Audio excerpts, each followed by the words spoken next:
நீங்கள் அனைவரும் நன்றாகவே அறிவீர்கள். அதற்குள்ளே பண்ணா போல நான் சுயேட்சை வேட்பாளராக நாடாளுமன்ற தேர்தலில் வேட்புமனு தாக்கல் செய்தேன்.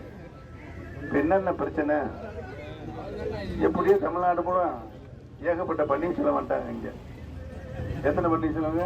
6. என்னை சேர்த்து 6. கணக்கு கரெக்டா வச்சிருக்கீங்களா? 6.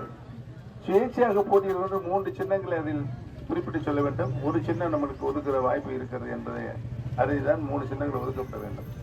அப்படித்தான் நான் 3 சின்னங்களை அங்கே சொல்லியிருந்தேன். நான் என்னென்ன சின்னங்கள் சொல்லியிருந்தேனோ அதை அந்த 5 வேட்பாளர்களும் குறிப்பிட்டு சொல்லியிருக்கிறார்கள்.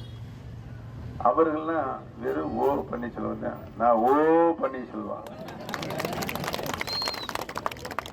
ஒரு சின்னத்தை 2 பேர் கேட்டால் குழுக்கள் போட்டுத்தான் சின்னத்தை முடிவு செய்வார்கள். அப்படித்தான் நாள் குறிக்கப்பட்டது, சின்னம் ஒதுக்குவதற்கு நேரம் குறிக்கப்பட்டது. பெரியவர்களே, தாய்மார்களே, உங்களுடைய ஆசீர்வாதத்தால் வாழ்த்துக்களாலும் இறைவன் தந்த வரமாக சீட்டு குலுக்கி போடப்பட்டது. நம்முடைய வெற்றி சின்னமாம். சொல்லுங்க, நல்லா சொல்லுங்க, நல்லா சொல்லுங்க.